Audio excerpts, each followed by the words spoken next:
everyone. Welcome back to another episode of yet another Star Trek podcast. If you can't tell, I'm pumped. My name is Majeed. I'm pumped.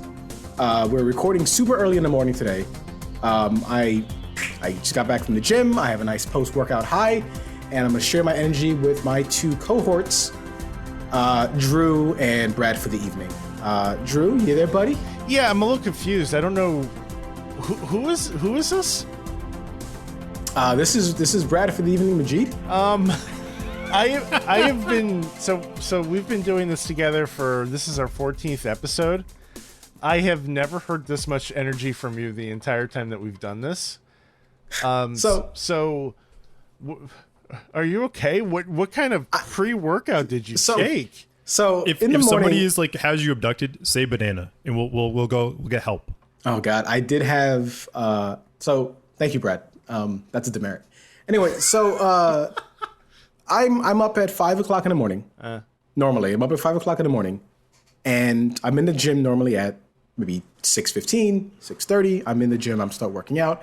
2 scoops of pre-workout, my creatine, and I get all this out. It is 11 o'clock in the morning right now. You and I, we normally record at what, 9? Like 8 o'clock? 8 o'clock p.m. Yeah. Right. So normally at 8 p.m., I am drained. My energy level, I'm scraping the bottom of the barrel. So you got me at like a post-workout high. So, enjoy this because you may not see it until we record again in the morning. Maybe we should just record in the morning all the time. Maybe. Maybe. And then we have my Atlanta friend, Brad. Brad, how are you, buddy? I'm doing swell. Thank you for asking, sir. You can't say Brad for the evening because it's morning, so you're Brad for the morning. It's true. It's true. I'm Brad for the morning today. I mean, to be fair, we don't actually know what dimension Brad's in, so it could still be evening where he is. I could be in a different time zone. Yeah. He is a time traveler and multiplier. Yeah. He is Legion. He is Brad. You know what? I'll just go with that. That sounds correct. Guys, so happy Memorial Day. Today's Memorial Day 2022, guys. Yeah. You have anything planned after we're done? My parents are coming over. We had a small gathering yesterday, so that's part of the reason why I'm so exhausted. But yeah, today it's just my parents are going to come over and then just do a little bit of editing and probably watch a ball game. All right. What about you, Brad? Working. All kidding. Day working. Oh, they said you're kidding. Okay. No, totally. I'm working. All right. Well, that sucks for you. I'll be sure to send you a selfie with me just by the grill enjoying a nice turkey burger. Oh, I appreciate that. Thank you. Yeah. And for everyone out there, turkey burgers, I have to eat turkey burgers because it's just better for me. Have you ever tried a black bean burger? It would depend. No, I've never tried one, and I would be willing and open to try one depending on the amount of protein, the amount of carbs, just the nutritional value. It depends. So yeah. I'd be open to it. Take a look at the Morningstar ones. Not that they're sponsoring the podcast or anything, but they're pretty good. Wait, they could. They could. This episode potentially sponsored by Morning Wind. Morningstar. Morning Wind. That's just what happened before you jumped on the air. Morning Wind is when you wake up and just start farting uncontrollably. So that was me last night after 4 beers. Oh, buddy. Yeah, it's been a rough night. Oh, your poor wife. Yeah. Yeah. Oh man. Well, I will try some morning wind. God. Star? Morning star. What? Yeah, okay. I think we should move on to this point. I'm so used to saying the word morning wood. For unknown reasons.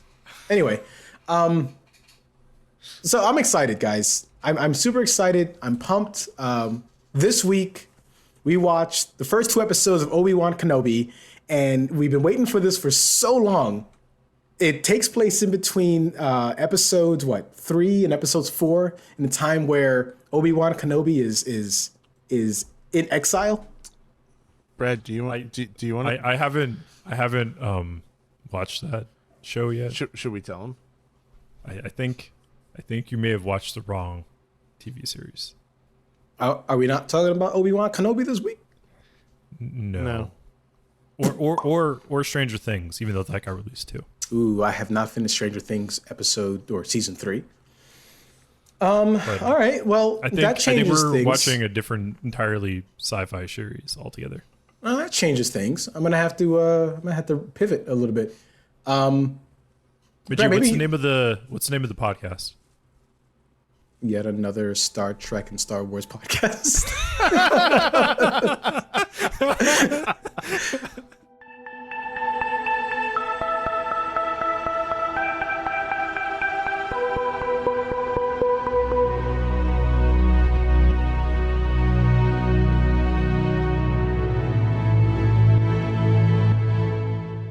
You know what? We still watched a pretty good episode of Strange New Worlds.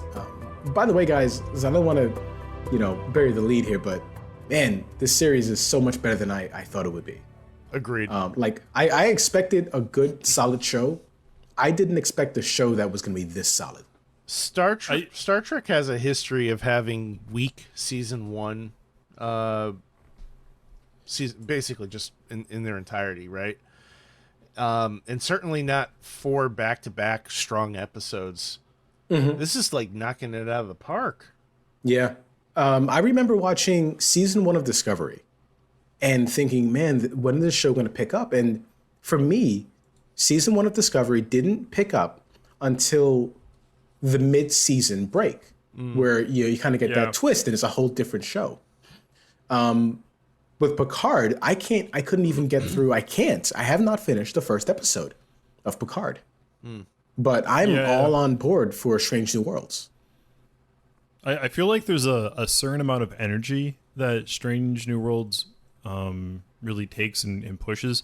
And it's not, it's not like a full on continued storyline through each episode. There's, breadcrumbs, hints, and pieces here and there, but it does like such a good job of giving these very self-contained episodes that you don't need to watch the previous episode to truly understand what's going on. I'm quite surprised with how well it's been going. Yeah, and so I think Drew and I and we've talked about this before in the past. This show, when Zaddy Pike came on Discovery season 2, there was no intent on giving him his own show, right? Like that wasn't the intent. Not that I'm aware of. Right. So for them to turn it around and come out with a show that not only focuses on the aftermath of what he went through in season 2 of Discovery, but focusing on his crew, or every single story that we've seen so far, whether it begins Singh in this episode or number 1 and Uhura, everybody has had solid arcs, solid stories. Yeah, it's fantastic. It's a little weird having the ensemble cast getting their stories so early in the series as well too. In previous Star Treks, first of all you had larger seasons, so 26 plus episodes in a season. You kind of had to flesh it out, but for the most part, the main character was the captain, right? Picard, Janeway, Cisco, Archer, whomever. And you would only get those other little side stories about, the rest of the bridge crew kind of sprinkled in here and there. But it was always kind of going back to the captain. But this one, like so far, four episodes in, and we've had 4 completely different stories that, while it's still a crew problem that's being solved, like they're definitely deep diving into, 1 or 2 characters specifically in each episode. Yeah. And, again, Kirk in season 1 of the original series, he's putting himself on the line. He's with the landing party every single time. Yeah. And Pike hasn't been doing that. Pike has been, he's been in command. I think that's because he is like the star of the show in the original series. Yeah. Like him, Kirk? Spock. Yeah, Kirk, Spock, and McCoy were that like main pivotal. They got top billing. Everybody else was just sub. That was a whole point of discussion in Next Generation, though, between Will Riker and Captain Picard. Because Captain Picard was like, "Oh, I'll go down on the away mission," and Riker's like, "No, you're not." Mm-hmm. And that was something that kind of carried through, I would say, a little bit, into some of the other series as well too. Not 100%, but it was there. Well, I'm excited to eventually get into Enterprise. Wait, is it Enterprise? No, Next Generation. Yeah, Enterprise. Well, we have to get through the movies first, right? We have to get through 6 movies. I'd like to. I mean, that would be my goal. I think the movies are worth watching. Yeah, the more we learn about Singh, right, and her relationship, she's akin to Khan. Yeah, Granddaughter. Yeah, I'll have to confirm that, but that sounds about right. Yeah, but she has some lineage. She has lineage. Yeah. Okay. Yeah, so I'm excited because they're weaving us in. And the ancestor. Again, it's not a grandfather, but it is an ancestor. Okay. And Khan is already well known at this point of the story because of the. Well, so if we're going chronologically, we have not met Khan in Star Trek yet.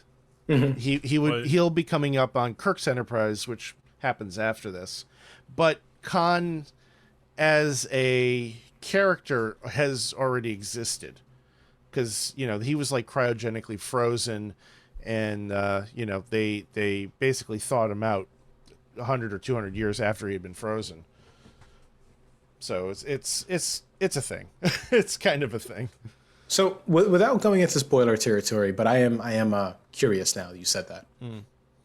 The story of Khan in Star Trek Into Darkness with the Kelvin timeline versus the story of Khan overall. Mm-hmm. How is that?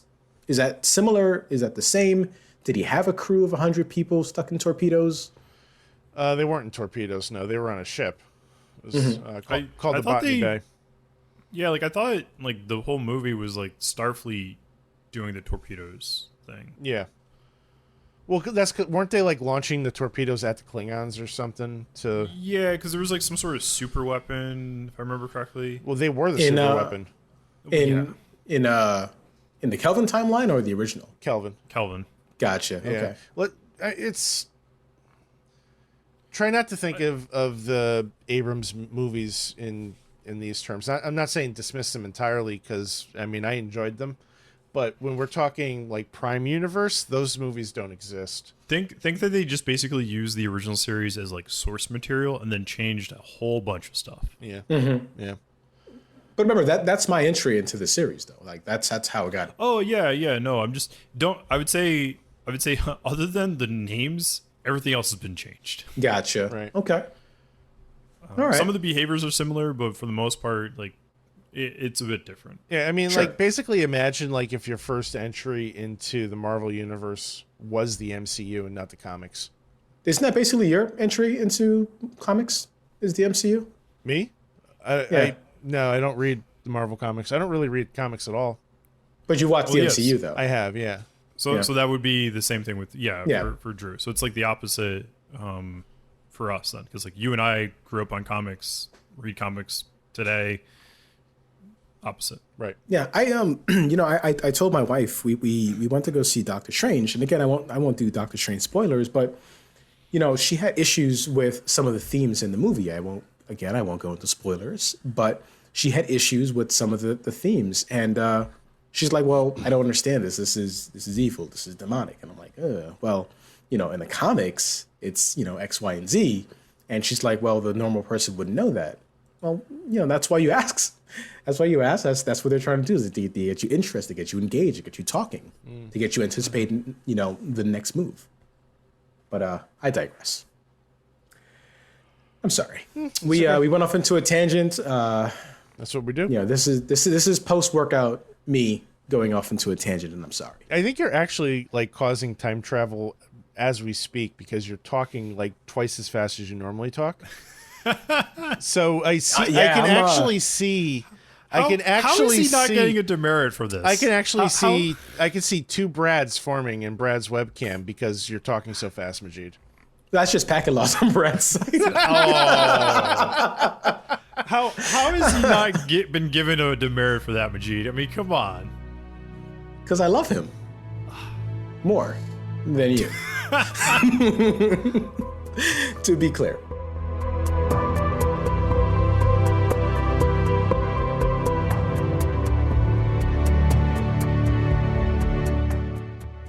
For this week's episode, we watched Memento Mori. All right. Lieutenant Singh and the crew of the Enterprise traveled to a colony planet for a routine supply mission. Immediately upon arrival, they discovered that the colony was under attack by an unknown enemy. The crew quickly discover survivors on board a cargo vessel used to transport radioactive ore.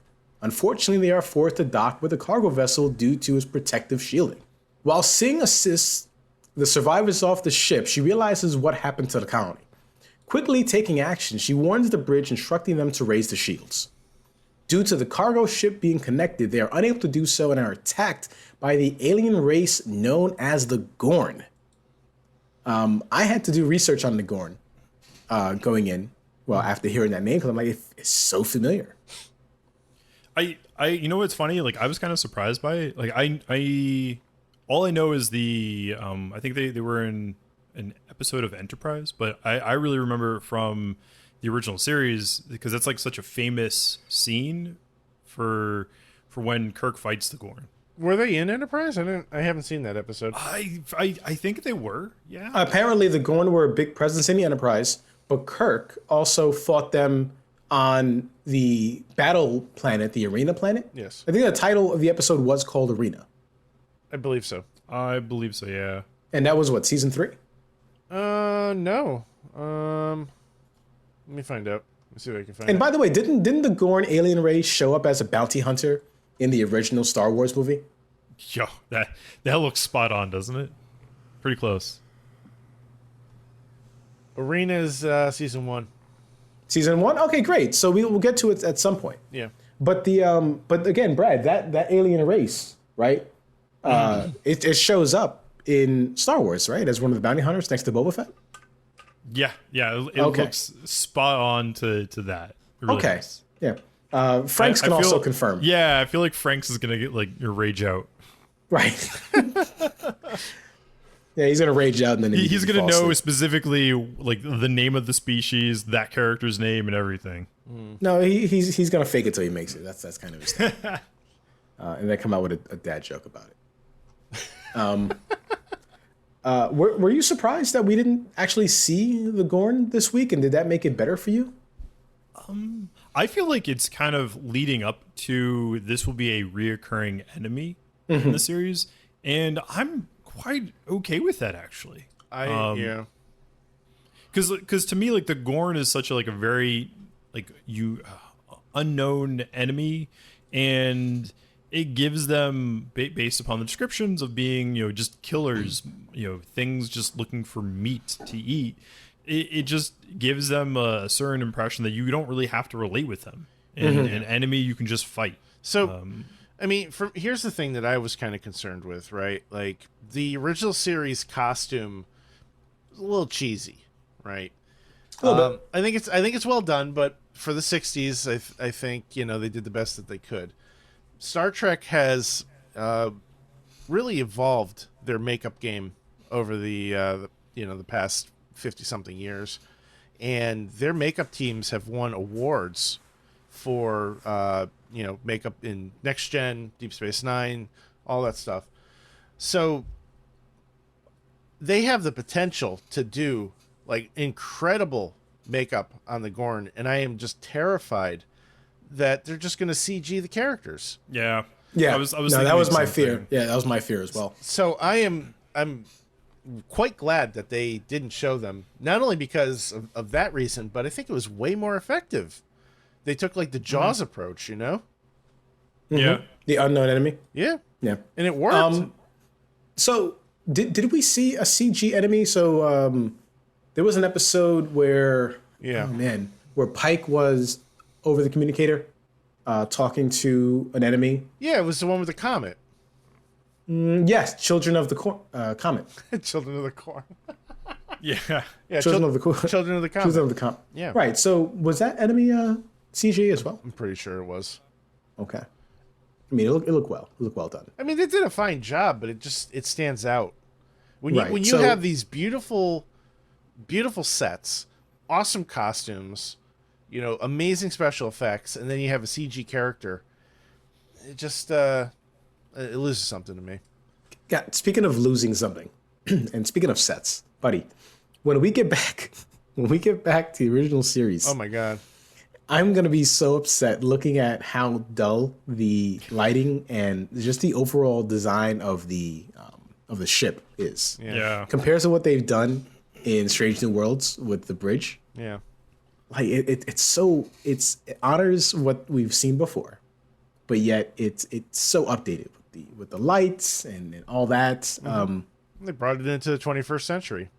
Right. And we're gonna simultaneously get a downgrade. Yeah. I think to your point though, Majeed, thinking about this episode, I noticed when Spock was trying to touch the control panels, they did a very good job of trying to interpret the controls that he was trying to access so that it felt very similar to the original series. Because they did like a close up where it's like buttons and it looked like physical buttons he was trying to touch. And because I know that's like a similar thing when it came to like Star Wars. When they were trying to like update the ships, but they also wanted to give that similar feel. So I think they're doing a good job with trying to keep that level of aestheticism, so that it really matches still, even though you're filming it in 2022 versus like the 1950s and 60s type thing. Yeah, you have to be able to be like, okay, well, this is the technology that we saw in the original at this point versus we're trying to do it now. Rogue One, Star Wars Rogue One, to quickly pivot back to Star Wars. Star Wars Rogue One takes place immediately before A New Hope, but yet it honors kind of what the visual aesthetics of what we saw in A New Hope. So that was a really good transition. Yeah. Just a really overall good movie, often underrated. So I think Star Wars can get away with it a little bit easier though, because everything in Star Wars is dirty, grungy, used, held together by duct tape. Easy. It's a compliment. I mean, is it? It is, because it feels lived in, whereas the Federation is very sparkly and sterile and clean. Well, it's maintained. You know. Speaking of Star Wars, again, last time, and I promise I'll move back on with the synopsis. The opening intro of Star Trek, where we see the kind of the title and it's Star Trek. I guess it's the whole the logo. Universe. Yeah. Star Wars did something similar. So did Marvel. Right. Marvel started it, actually. Right. But the one that Star Wars did compared to the one that Star Trek did, they are very much, they feel almost the same. With the ship flying around, then it comes out Star Wars. This one is the first time I saw it in front of the Obi-Wan Kenobi episode. So when you see it, don't skip that title sequence. Did they do a new one? Yeah, they did a new one, and it reminds me of what they did for Star After Peacemaker, I've been trying to watch all the intros. God, Peacemaker. Nobody's gonna top the intro for Peacemaker. Oh no! That was by far the best intro I've ever seen in a TV series. 100%. And this is the part of the podcast where Drew will try to put that song in the back of the episode. Yep, right here. Do you really want to taste it? Oh no, I was going to transition to our one of our theme songs so we can get back on topic. My bad. So you don't want to taste it? Okay, got it.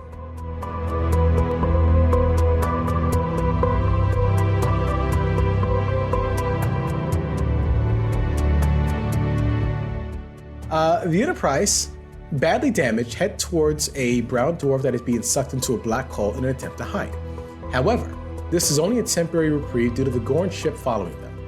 Through quick thinking, the crew used their one and only photon torpedo to damage the Gorn ship. This turns out to be destroyed it. Oh right, they did destroy it. Yeah. They destroyed the Gorn ship. I'm like, oh cool, episode's over, right? No. Well, no, that's what I said to myself. I'm like, same here. And I look at how much time we have left, and it's like halfway through. I said, oh, okay, well, something else is gonna happen, and something did. Yeah. It turns out this was a trap and several more Gorn ships, even better, come into view. Yeah. The crew risked the Enterprise being crushed by going deeper towards the core of the brown dwarf. Thankfully, so do the Gorn, destroying one of their own ships. Singh and Spock take a shuttle into the atmosphere in an attempt to find the location of the other Gorn ships. They discover the two ships use some sort of light communication between each other. Singh comments that the light patterns mean something but can't remember what. Spock mind melts with Singh when she was a child. So they go back to memory when she was a child. And the Gorn attack when she was on the, Puget Sound? I think that's how you say it, yeah. Puget Sound. Okay, it just sounds like, a place where there's going to be At first I thought it was like pungent, and I was like, no, that's probably not right. I mean, it might be. Who knows? Maybe. Have you ever smelled Long Island Sound? It's kind of pungent. Oh, God. It's very there. It's very pungent. Okay. So, through information received from the mind meld, they devise a plan to get to the Dorn. Destroy one of their own ships. Gorn, Dorn? not Michael Dorn, Gorn. I would love Michael Dorn to destroy the Gorn, though. I was watching Major League, and one of the characters is Roger Dorn. So that's a mistake. I think this is actually one of the parts of the episode that kind of bothered me. It was unnecessary. It was. There was absolutely zero need to do it. It was just kind of like that filler. It was cool. And then the other thing too was that, if you remember correctly, in the original series, we talked about specifically the first time Spock attempted to do a mind meld with a human. And then this is like before that. So technically this is the first time he attempted to do a mind meld with a human. Yeah, Spock is a liar. What? It is illogical for the Vulcan to lie. Except when it's convenient. Well, at that point, it's logical. Sorry. I know, Drew, you don't have the energy to deal with my nonsense today, and I still love you. I love you too. I love you too. I have the power to edit you. That's why you don't get demerits. The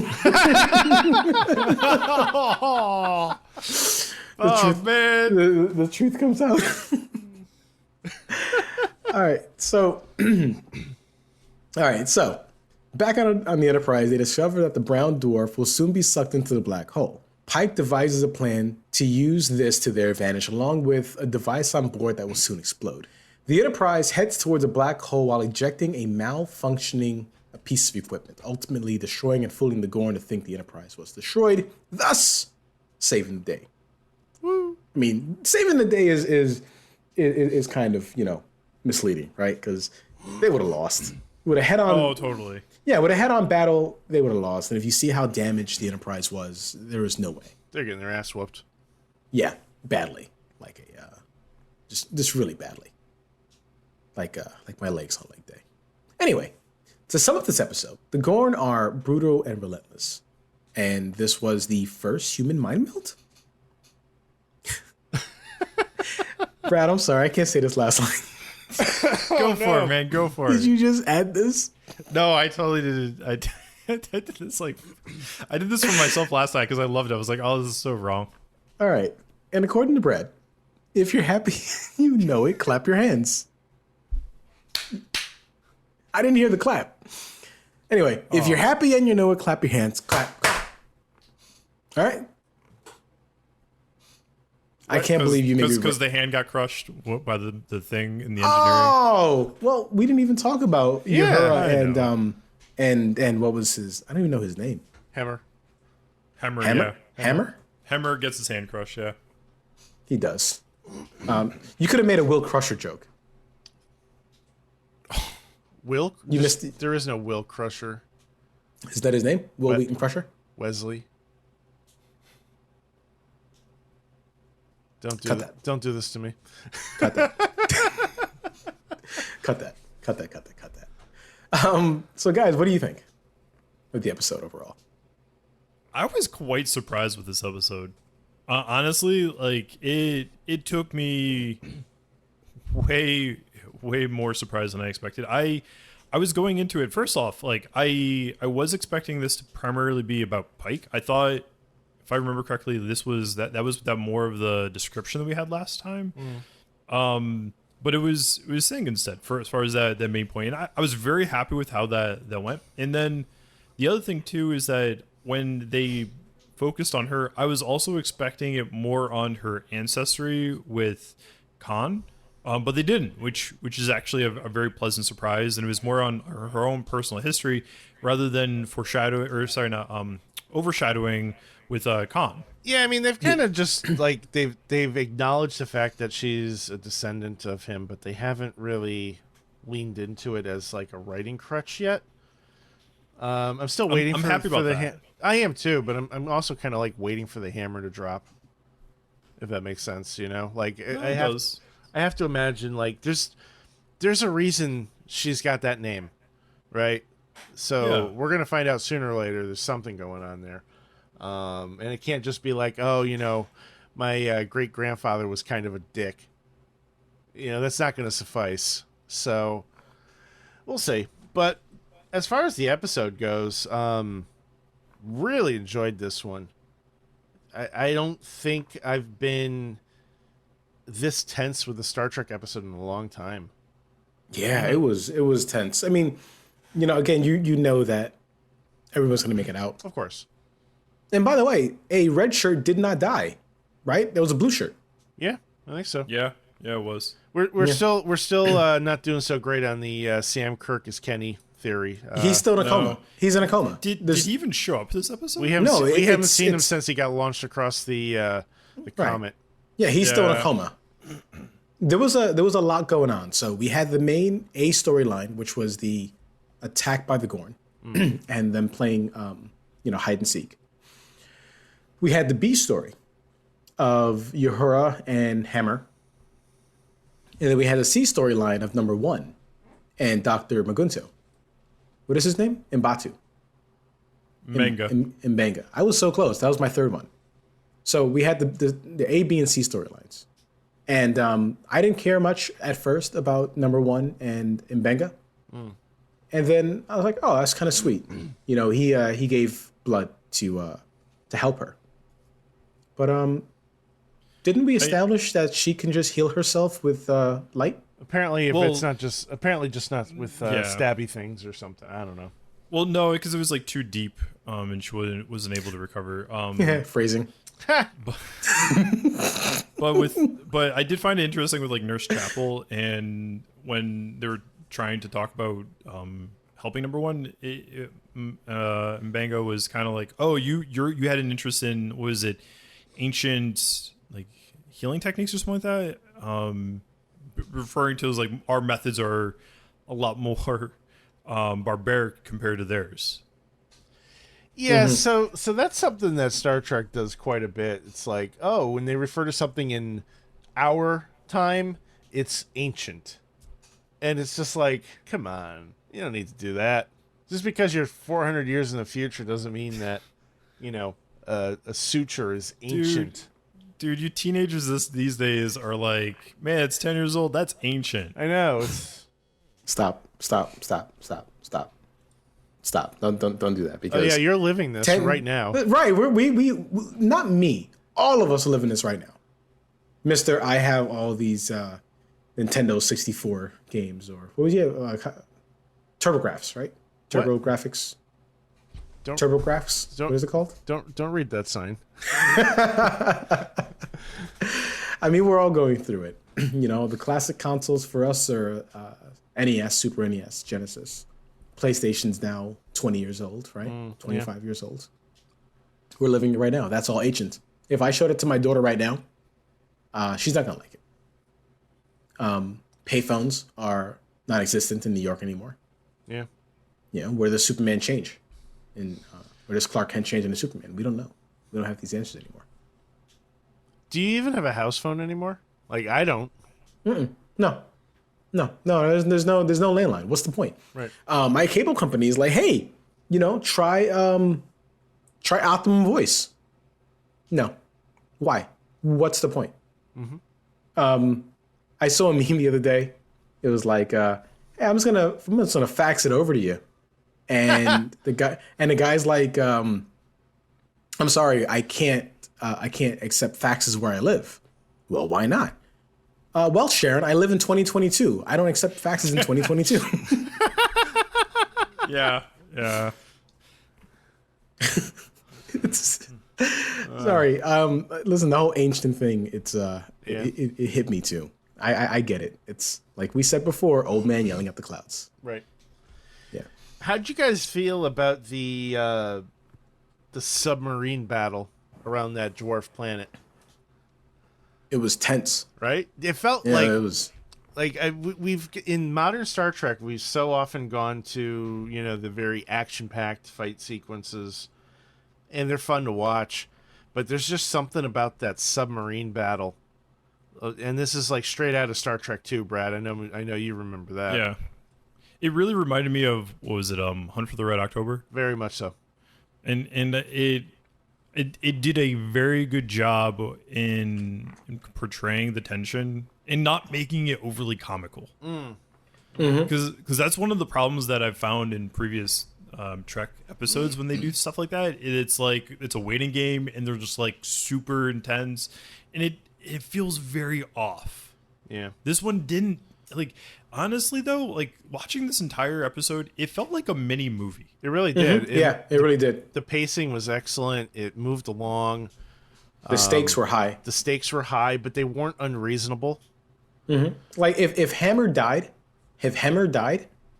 I would have been unhappy with that. Yeah. But he's also not in the original series. Right. So Hammer and Ortegas, if they die, you know, it's expected.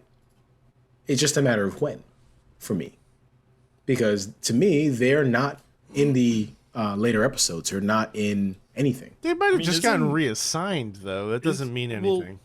No, isn't though, like number one, Chapel, all of them except the only people that you know are safe are Spock, Pike, and Uhura. Those are the only ones you. Chapel. Well, you know what? It's funny too. Chapel's, was she ever in? Oh, she was in the Enterprise. Was okay. Yeah, so she's in a bunch of safe. episodes. Well, but so here's the other thing too: is that while we say that they are safe, we don't necessarily know they really are. And I say that only because, I mean, Pike maybe you get a pass, but if you think about in Discovery, Hugh dies, and they bring him back. And so, like, all right, the Anthony Michael Hall. No. Oh, his husband. Yeah. Okay, Yeah, I like him. Thinking of Stamets. Yeah, I could see them as Anthony Michael Hall. That is pretty similar. That is but no. that's the actor, right? No, it's not. No, it's a different actor. Anthony Rapp. I was close. I had Anthony. You were close. You were closer than you should have been. But they did it for Hugh. They killed him off, and then he comes back. And so I guess technically, you know, it doesn't necessarily mean that the person can come back. I mean, you could always argue that they replaced her with a clone or something like that. Like, so we don't technically know everybody's really safe, but chances are they probably are. Well, by that logic, Pike can also come back. True. I mean, I'm just going under the impression that everybody in the main cast is with us until further notice. And, you know, if somebody does bite the bullet, like... maybe it's going to be Sam Kirk. Maybe it'll have some impact, you know? Like, killing characters off in Star Trek happens, but it's rare. It's not like a weekly occurrence, or at least it shouldn't be. Unless you're wearing a red shirt. Yeah. So anyways, like I'm looking through the episodes that we watched so far. Because I just really wanted to know who directed this episode. It was Dan Liu. Okay. And I don't think I've ever recognized him directing, but I really hope he directs more episodes. To me, it was just so... I was blown away with how well the overall episode was. Yeah, pacing was really well done. Yeah. I think he's done some work on The Walking Dead, so that kind of makes sense. Oh, the show that everyone watched. He was season 10. So he was the editor of The Walking Dead from 2011 to 2019. Mm-hmm. So some of the best directors cut their teeth under better directors. For example, Guy Ritchie directed Snatch. Ton of stuff, yeah. And I think Matthew Vaughn was an assistant director. He worked under Guy Ritchie. So Matthew Vaughn got his start directing Layer Cake. And it was so good that he went on to direct X-Men First Class, and he's been killing it ever since. X-Men First Class was really good. Yeah, it was, arguably one of the best X-Men movies. And then he went on, of course, to do Kingsman. He has a distinct style that he got from, working with a better director. Yeah. I'm really hoping to see more paced episodes like this. I think this was done very well. A lot of potential, and it wasn't like a situation where it was like information overflow.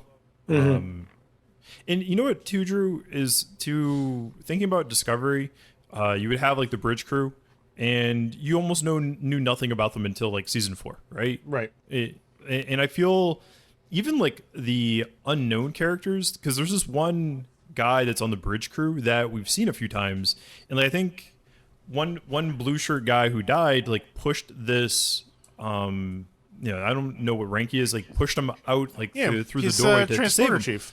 Yeah. And like, I've seen him, I feel like I have more connection with this guy than I did for 3 seasons of the Discovery crew for Bridge. I made a comment about that last week, actually. Yeah. Like we know more about Lon Noonien-singh in 4 episodes than we knew about Awosakan and Detmer and I'm drawing blanks to some of the names, but basically everybody that's not named Michael Burnham and Saru after 4 seasons. And by the way, I know way too much about Burnham.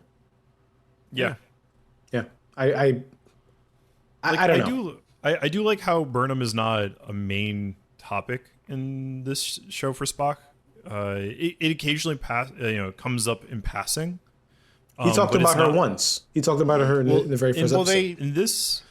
It sounds like Lon got a glimpse of her in the mind meld, so that's going to come up again. Which I'm fine with. Like, to me though, like I was a little concerned with how this series was going to play out, because Pike saw his future, knows how the accident's going to occur, and I was concerned that this series was going to run with Pike being, woe is me, I have to find a way to stop this or alternate this or accept it or whatever. And then maybe Spock was just like, oh, I'm missing my sister. I was afraid like they would have those as such main topics that's all we would see and hear. But it hasn't been. Like, they barely mention it. They barely come up as topics. And when they do, it's really quick, really in passing. That's about it. Yeah. And at this point, they know that time travel exists, right? I'm sure. Because of what happened with what do they call him, the Angel in season 2? Yeah. I would imagine Pike and Spock too. If I understand correctly, when it comes to Starfleet, like, it's a generalization of time travel exists, but it is against the time travel prime directive. If you go back in time 3 days, never talk about it again. There's a prime directive that's related to time travel in Star Trek. I don't remember what it is. I'm drawing a blank. I don't remember. Having a specific because they've talked about it in Voyager. Oh, no wonder I don't remember. Yeah. Is it do no harm? But it's you need to avoid like any type of contact or anything like that. They talk about it. It's come up in a few times, like First Contact, Star Trek First Contact. When they go back in time, they plan like a we'll settle here in this like no name area. It's a little isolated island off of New Zealand, I think it was. I found what you were looking for. Temporal prime directive. Temporal prime directive. Yeah. And they, so like, I think it's a overall understanding, but I think very few members of Starfleet, probably maybe like the captain or above, know actually how to perform certain maneuvers that will cause it. I don't know. I mean, it's just they never really got into like those sorts of things, you know. I don't think. In which one? In Enterprise? Yeah, I don't remember I it. think it's all of Star Trek. I think they didn't really talk about it too much. Yeah. Well, again, time travel was a big topic in season 2 of Discovery. That's about my question. Yeah. Okay. Does Spock know that Burnham is in the future, or does he just think that she's dead? No. That was the plan for her to take Discovery into the future. Pike and Spock were completely in on that. That's how memorable that show is to me. Yeah. Yeah. However, there are some episodes in that show that really stuck out, like when Harry Mudd shows up and does like the time travel one, where it's like a loop.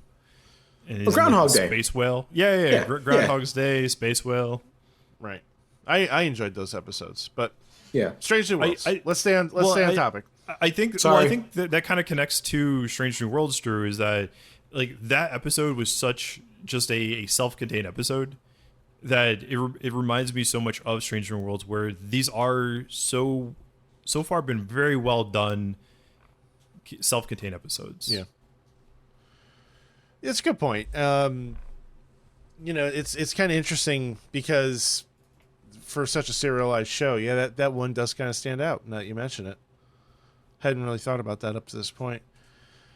But it's funny, like both, because there's another one too, like with Mudd, and like both of those just really appeal more so than the entire season, which I think to me this series is playing off Star Trek's strengths of those individual stories, rather than having a connected story arc. I think what I'm just trying to do is like push the conversation away from beating a dead horse about them being self-contained stories, because we talk about it a lot, and that's kind of the whole mission of the show. Like, let's. Yeah, the mission is to really like go boldly where no one else has gone before. Right. Like that's the whole point of Strange New Worlds, is to do the episodic thing that people have been clamoring for. So, rehashing what Discovery has and hasn't done isn't going to really affect how I feel about Strange New Worlds, Fair point. Mm-hmm. Yeah. The one thing that Strange New World needs a little more, though, is criticism I found. It needs more Jason Isaacs. I don't think you're going to get that. Damn. Although, technically, we don't know what happened to Prime Lorca, so it is possible. That is true. It is implied that Prime Lorca is dead, but it has never been confirmed. Until you see the body. Could be alive. It's true. Even when you see the body, check for a pulse. Yeah, I know. Right? Double tap.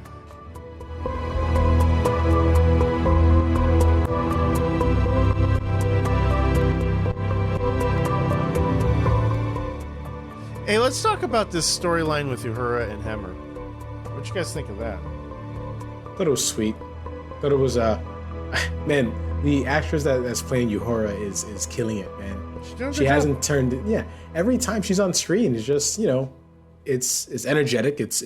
She's magnetic. It's just she's a lovely screen presence, and I think that was one of the things that I'm truly appreciating it, because I was afraid that it would be like, I'm so used to the original series.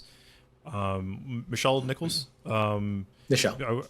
I was kind of afraid that she would overshadow the actress, but it's never been the case so far. Mm-hmm. She's really taking her own, and I'm really enjoying the character.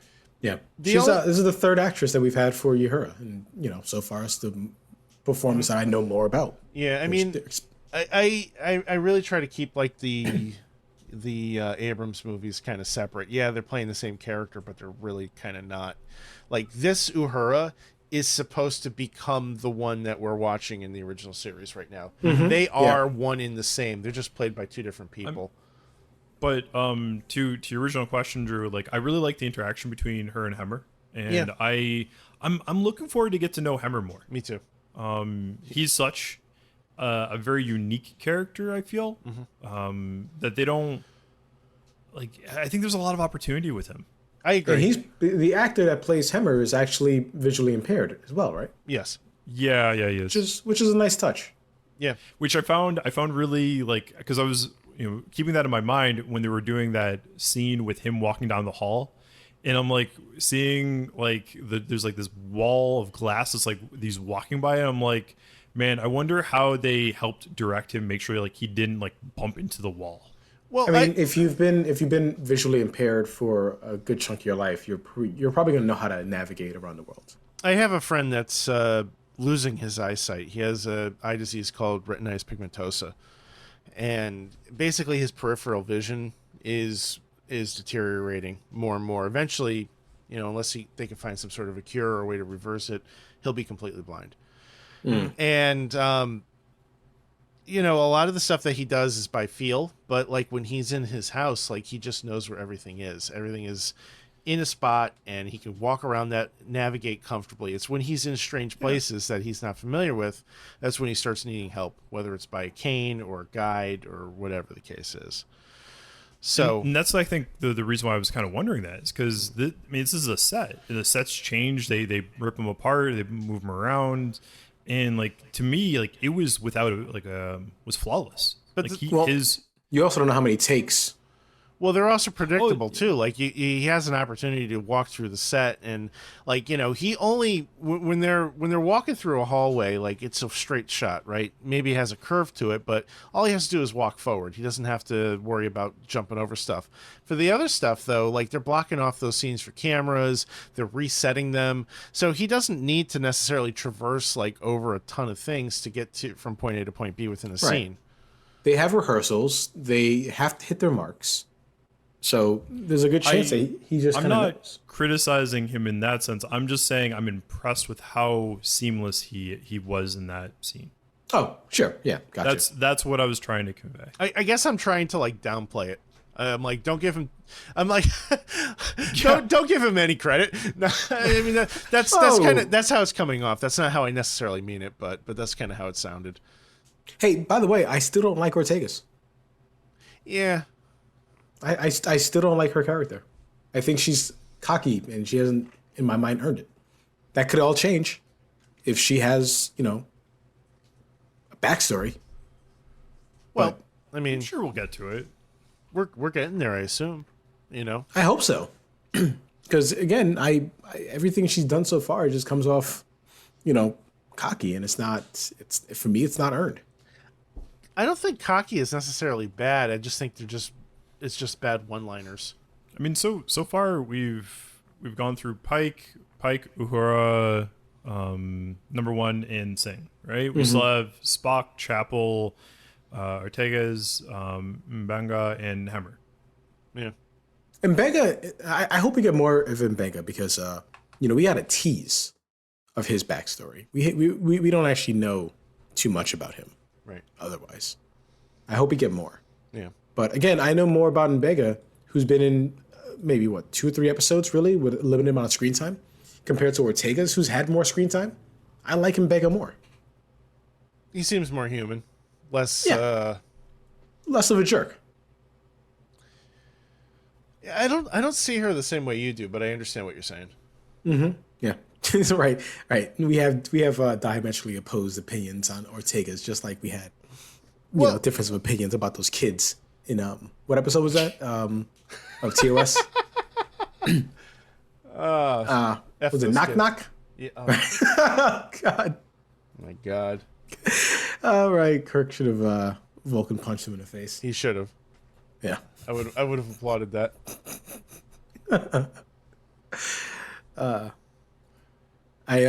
So we have what, Spock and Mock next week? Yeah, there's next Thursday. We don't have a description for that, do we? IMDb had it. Oh, if I had to guess, Spock does stuff that goes against Starfleet protocol. I'll read the description from IMDb. Spock amok. A personal visit causes a comedy of errors during Spock and Pike's crucial negotiations with an unusual alien species. That leaves me nothing to go on. Yeah. I know, right? It leaves me nothing to go on. I'm hoping I laugh a lot. Comedy of errors implies laughter. I have a feeling we're going to be disappointed, though. I just hope somebody slips and falls in a banana. Should we cover our rankings? We have not, yeah. We haven't covered our rankings yet. And just before we do, I would like you guys to keep in mind your favorite episode. Like, by the time we're done with this, by the time we're done with the Strange New Worlds, was it first part of the season? I would like to hear your opinion on the top 3 episodes, in your opinion, and your reasons why. I mean, we're only, 4 episodes in? Yeah. But you have a clear favorite. I'm certain you do. So keep those in mind, and when we're done, the last episode, we'll rank them. Okay, sure. You're talking about the whole season or just the halfway point? The halfway point. I'm okay with the halfway point. Because I was thinking it'd be fun to do like a season wrap up. Yeah. How many episodes are we getting? This 10, I think. 10 episodes. Which is, it's such a sweet number. 10 episodes is a really good number. You are focused on, it's strong, right? Because if you do an episode, a series of 20 something episodes, you're going to have maybe 10, 15 strong ones. I think I prefer like the shorter seasons like this. Yeah. I think, was it The Expanse did like one point, like I think 14 or 15 episodes, and like I think that's the max I would want to go ever. The what? I want to do, I would say like 14 or 15 is probably the maximum number of episodes in a season. Only because I think the longer you draw it out, the more things just get, the more filler episodes you get. Exactly, yeah. There's less actual content, and it's more just going around in a loop. Or going back to the same well. So, right, how many times in the TOS episodes have we seen the same kind of concept, where it's like an energy cloud or a godlike being? Part of that kind of leans towards, I think, serialized nature of television in modern times. A show like The Expanse. The what? Damn it, Majeed. Just keep going. So, I mean, like, that's telling a story from start to finish on, so that they had 10 episodes, then 13, 10, 10, and 6 for that show. Breaking Bad was another one that had short seasons. But, God, every episode of Breaking Bad was just toit. Yeah, Breaking Bad was a great show. There's no filler, Yeah. But when you have, a 30 episode run or 26 episode run, there's going to have to be some disappointing episodes. It's just the nature of it. Yeah. And I hope we don't get any disappointing episodes with Strange New Worlds. So far, so good. Yeah. That being said, it's a nice segue into getting your rankings, guys. Let's start with Bradley. Bradford. You know what? You totally messed up my name like 3 times there, buddy. You sure? It's a pre-workout. It's the post-workout. Okay. Well, overall, the overall story was actually very entertaining to me. As I mentioned before, it felt such like a self-contained mini movie. There were certain points that kind of were just very. There was one point that was very meh, which was the Spock and Singh going out on the shuttle. It felt kind of. I don't know. That part felt very filler to me. But other than that, I think the overall flow of the episode went very well. Getting the backstory behind Singh, getting her history, going through the motions towards with Hammer and Uhura, and I really enjoyed it. I think I'm at a 9 for this episode. Interesting. You know what? I kind of even want to say maybe 9.5, only because like I actually enjoyed it more than the first episode. That's interesting. Yeah. You know what? I'm gonna go with 9.5 because I that one little point where that it was a little filler, that was kind of like meh for me, but I'm not gonna let that drag down the episode. It was close to being spot on in every single point for me. 9.5. If there's a better episode this season, it's probably going to be a 10 for me. I don't want to give out a 10, but honestly, I really enjoyed this one a lot more than that first episode. Well, I don't want you to feel like you're compelled to make something a higher score because you enjoyed it more or less. Just rate it on its own merit, and you know what I mean. All right, I'll go with 9 then. Do a 9. Final answer. Okay. You sure? You sure you want I wasn't trying to talk you out of a 9.5 on this. I was just trying to talk you out of potentially giving something a 10 just because you enjoyed it more than this episode.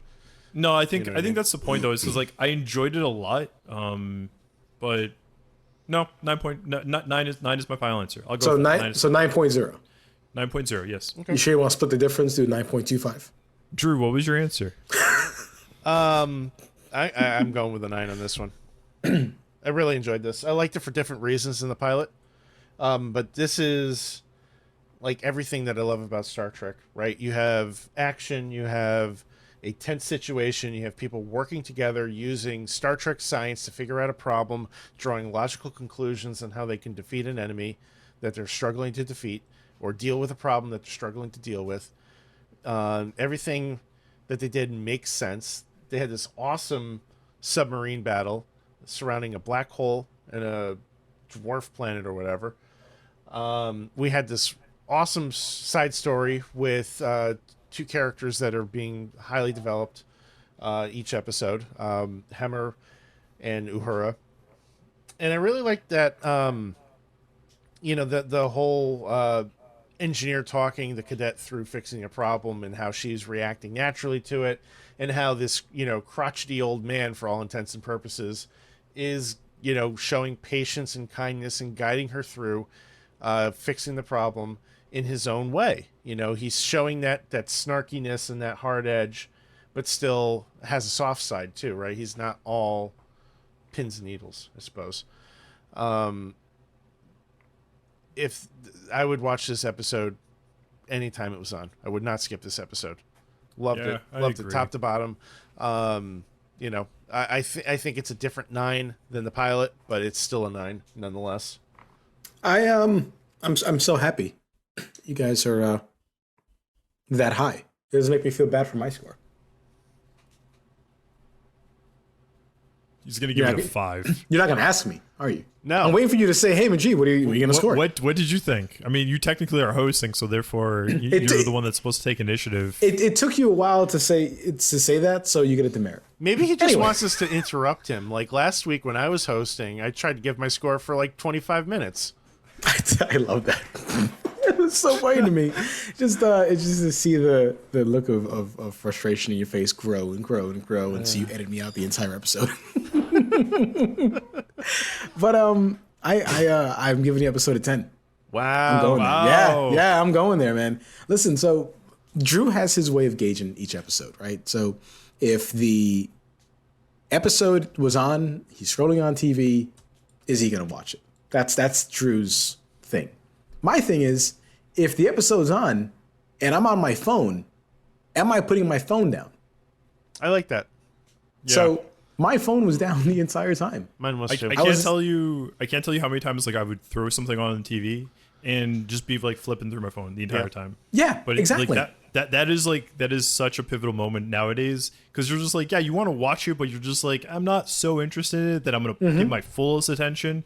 Like, this is one of those episodes that really grabbed me and drew me in. Yeah. Yeah. Wait, no pun intended? No. Okay. Because we have Drew. All right. Anyway, so I think I started watching this episode Thursday, Drew, or Friday. When did I message you? I think it was Thursday. Yeah, and we decided we were to record on Monday. Right. And I watched the first 10 minutes right before the title sequence. And I messaged you guys saying, holy crap, what an amazing episode so far. And I had to stop watching it. Because if I finished watching that episode that day, I would have ruined every talking point between then and the recording. I would have nothing to talk about. So I watched the entirety of it yesterday. My phone was not on. Nice. That was it. Nice. Yeah, my phone was down. I was engaged. I had, nobody could talk to me. Just let me watch this episode. The stakes were high. Pike making a decision to seal the bulkhead and sacrifice one person, you can see it destroyed him. He did not want to lose anybody. And the only thing that Spock said was, "You made the logical decision." I mean, I think that's an important distinction. Like, just real quick, like it destroyed him, but he still made the decision, and he didn't hesitate longer than he should have. Yeah, I loved that because he struggled with it. What was it that Spock said to him, Majeed? Because like it was like something like, "You made the logical decision." And he's like, "Why does it feel so bad then?" And he's like, "Because you value life." Right. Yeah. It destroyed him, and I don't know, man. It resonated with me because you know that Pike is going to be badly injured by the radiation saving cadets. Right.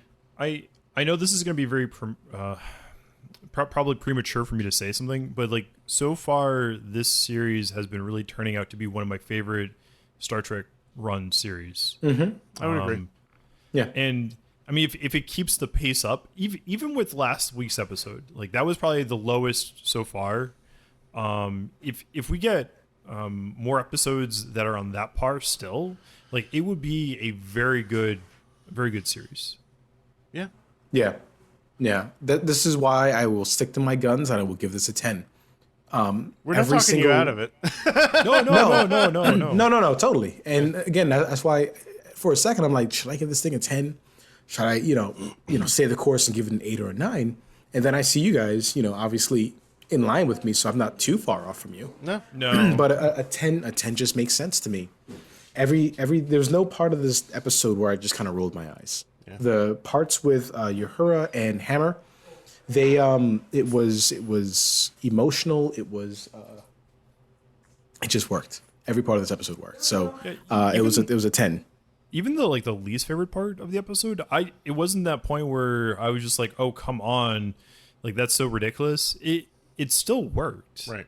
It was a plot point that really could have just been done slightly differently, but it didn't detract to a point where it was like, okay, this ruined the episode.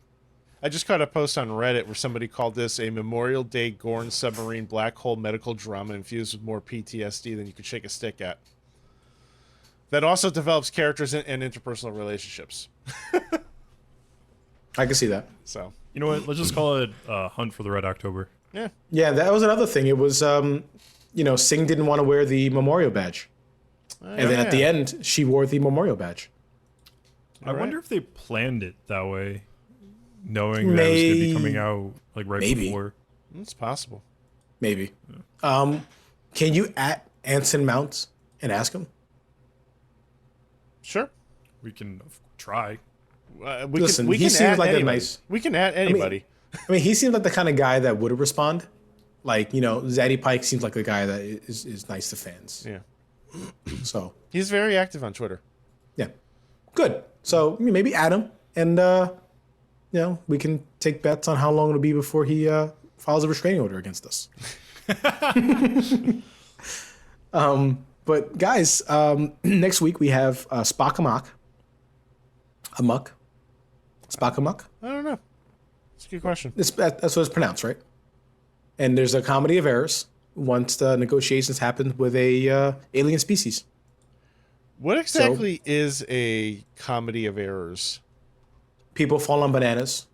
They get demerits. It's a William Shakespeare play, apparently. They put diesel fuel in their car that only takes unleaded. Let's see how true this description from IMDb is. Yeah. IMDb's a lying load of garbage. I know. We could totally watch the episode and be like, this is nothing like that. Right. It's not even about Spock. It's about Spock's brother. He's not even in the episode. Right. It's about Sam Kirk in his coma. God, I hope we see Sam Kirk again at some point, because he's probably going to show up. Drew's theory, it's still technically pretty solid, right? Drew's theory is that every time Sam Kirk is on screen, he will get hurt. Yeah, I think that could work. I'm sticking to it. Yeah. And, we have some memes ready to go if that's the case. So we'll see. But until next week, guys, do we have a sign off? Do we have like a sign off we want to do, like, hey, thanks for tuning in, or thanks for listening? Bye. Wubba lubba dub dub. We can't say wubba lubba dub dub. That's copyrighted. Trademark. Cut that. What was Brad's warp command? Smash it. Smash it. What's Pike's? Hit it? Yeah, let's smash it. Make it so. Smash it, folks. I'm pretty sure it's just hit it. All right, I think they're tired of her BS. Live long and prospect, guys. Thanks for listening. Bye. Bye.